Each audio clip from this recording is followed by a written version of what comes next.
Richard Randall, and welcome back to Your Real Estate Voice with Barb Schlinker, the weekly radio show that informs and it educates you how to sell or buy real estate with Barb Schlinker, host of the program and the owner broker of Your Home Sold, Guaranteed Realty. Now, Barb, most home sellers have a great deal of love for their properties, of course, and sometimes that translates into a bit of unrealistic belief, resulting in mistakes that could cost them thousands or even the house not selling. What are the top seller mistakes that can cause a home to either not sell or to sell for far less than was expected? Well, Richard, it's very interesting, the whole real estate world, because the sellers are guessing at what their home will sell for, and the buyers are trying to get the best deal they can, right? And so sellers can't really rely on Zillow. You can't even rely on the average similar sales. Sometimes you can get a clue based on the active competition, but at the end of the day, it's the market that decides what the home is going to sell for. But I can help a home seller pick a good price that will make it very, very desirable. And it's hard because, most home sellers are not objective. They live there, they love it, they have some sort of emotional, historic attachment to the house, but the buyers don't, right? So you have to be objective when you position the home to put it on the market, both with price and with condition, and try to look at it from a buyer's perspective. Maybe get somebody that you trust to look at it objectively and say, hey, tell me the truth, like I'm your best friend, right? And tell me what you think. Would you buy that home? Do you think it's overpriced, right? Little things can cause buyers to reject homes: condition issues, bad carpet, broken stuff, bad curb appeal. All these things are enough to make a buyer reject. As many as 41% of buyers reject the home without even going by to look at it, right? So there's all these, what I call seller mistakes, that home sellers make before they put their homes on the market. And the number one thing is a failure to make the important improvements in the house if it's necessary. So a lot of people think, well, if I just replaced a 25-year-old furnace and it's time to replace it, can I raise the price by the $5,000 or $10,000 I just spent on the furnace? And the answer is no. The buyers are expecting the systems to be updated and functional. Okay. So even though you might have updated, improved, you can't necessarily tack that on to the price, because that is the expectation, is that you have good functional systems. And you have to really take a look at what's on the market and be very realistic about what buyers are attracted to. First of all, it's mostly cosmetics out of the gate.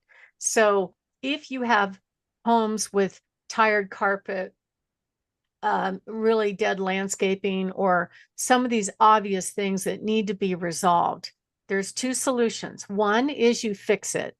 The other one is you don't fix it, but you price it below what it would cost to fix it. And that would work too. In fact, that would probably make it sell faster. I just spoke to a buyer today that knows that this home he's going to look at is a fixer-upper. I told him everything there was to know about it, as far as, well, the carpet's gone because it smelled bad, and it's got, the basement bathroom's trashed, but he goes, but I know, but it's got good bones and I want a fixer-upper. So that tells me it's priced in such a way that that would attract a buyer, because at that price, they're willing to put their own work into it in order to turn it to full market value. And pictures are absolutely critical when you go on the market. That is basically the judge and jury for the buyers. It starts with price, but then they're looking at pictures. And if they don't like what they see, you've got less than a minute to make an impression, and they're moving on. So some of the things that you can do are really, really simple. Go ahead and take some pictures of your house and look at the clutter. It may not show up really obviously to you, but it does to most buyers, and it gets even worse when it's in a photo. Another mistake could be making improvements after it's on the market. Now, that's okay. It's okay to do that if you find that it's not working. Typically, there is a little bit of ramp up time from the time you go into the market before the buyers kind of get a clue that it's out there and they want to go look at it. However, if it's priced very aggressively, a lot of the buyers are jumping on it right away. The number 3 mistake, which I talk about all the time, is pricing too high. That's a problem. If you overprice a home, according to the National Association of Realtors, you will net less money in the end, especially if you slowly walk the price down. If you price at or below current market value, you're probably going to net the most money, which it seems just opposite to most people. But it's critical that you're the best home in the neighborhood. And the market's going to tell you right out of the gate if you got that wrong. If you have no showings, you're overpriced. If you have just a few showings, you're probably 3 to 5, maybe 10% overpriced. If you're having showings but no offers, you're probably 2 to 5% overpriced. And if you're getting offers, you're in the ballpark, just steady as you go. You just got to wait for the right buyer to come along. And you can tell pretty much right away. Like I've got a picture next to me right now on a home that I sold recently, a very, very nice location, southwest part of town. But the house itself had some work that needed to be done, not major stuff, a few tiles missing, the furnace needed to be replaced. The similar sales are probably in the mid 5s. He priced it in the low 5s. We had 87 people at the open house, and it ended up selling for $35,000 over asking price, right at similar retail sales. But had we priced it that way, at the price that it sold at, people wouldn't even come to look at it. It's just kind of interesting how that happens.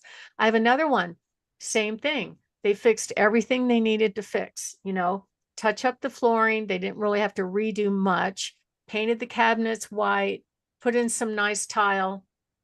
Similar sales between 375 and 4. We just priced it just kind of at the high end of those prices.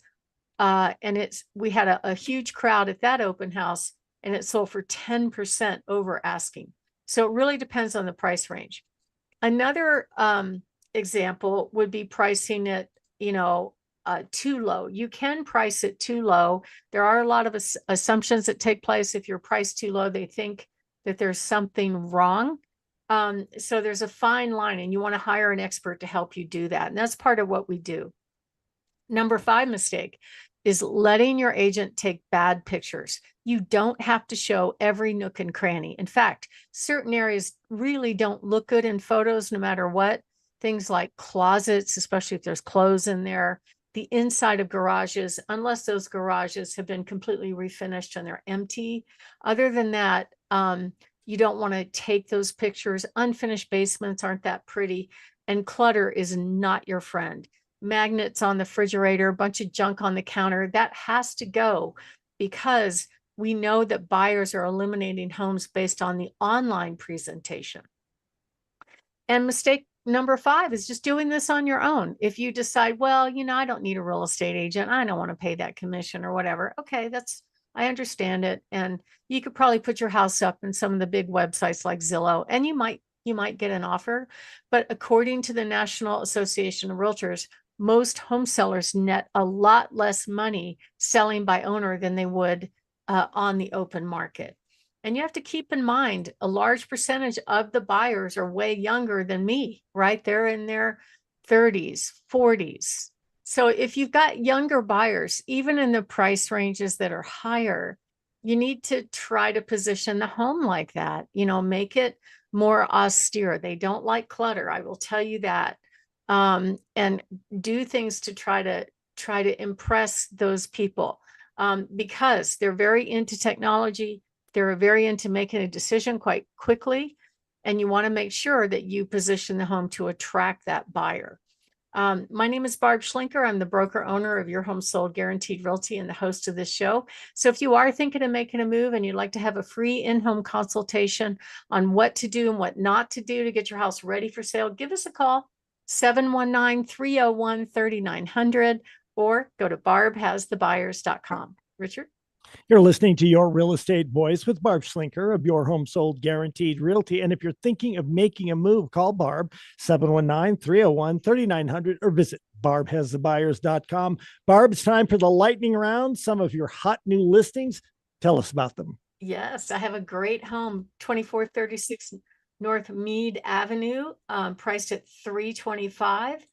This home is an adorable ranch with a one-car garage. It's got gleaming hardwood floors, nice windows, and we're already having calls on that one. Another great home on 4569 East Crest Circle West, priced at $299. Fresh paint on the outside, new roof, backs to open space, great property at $299. Great home on 8230 Camfield Circle in Briargate, gleaming hardwood floors, granite counters, priced at $439,999. A home owned by the VA down in Fountain on 919 Rancher, priced at $325,500. 4 bedrooms, 2 baths, needs a little bit of work, but it's got good bones.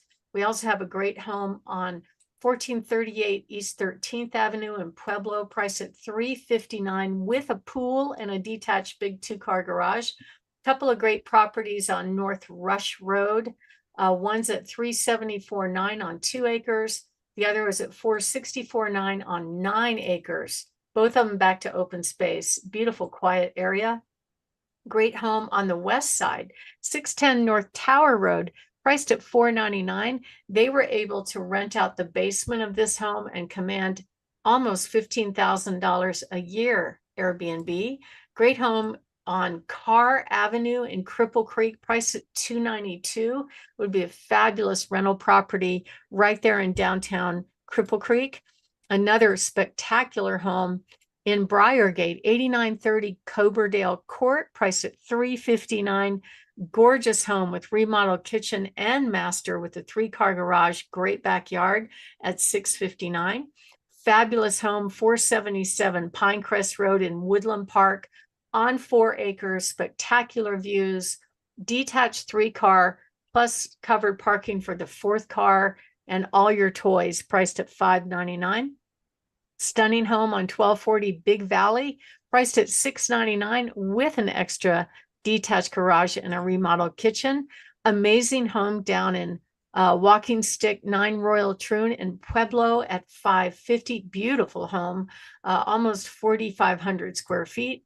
Another gorgeous home with fresh carpet, 5081 Broadmoor Bluffs Drive at $684,999. If you're in Canyon City, you don't want to miss this beautiful home, very Southwesty style, with RV parking, gorgeous finishes on the inside, priced at $125 million. Great home on 16145 Open Sky Way in a gated community, High Forest Ranch, priced at $2.1 million. And a beautiful lot, 624 Hidden Valley in Lake George. To find out about all of our coming soon properties, go to barbhasthebuyers.com and click on our featured homes to see all that, or give us a call at 719-301-3900. Richard? You've been listening to Your Real Estate Voice. It airs every weekend. If you're thinking of making a move, call Barb 719-301-3900 or visit barbhasthebuyers.com. Remember, you can see replays of the show on barbhasthebuyers.com or listen to the podcast on all of the popular platforms like Apple Podcast, iHeartRadio, many, many others. Thank you for listening. And again, to reach out to Barb, just call 719-301-3900. Thank you for listening. Barb, you have a great weekend, and we'll talk with you next week. Thank you. You as well.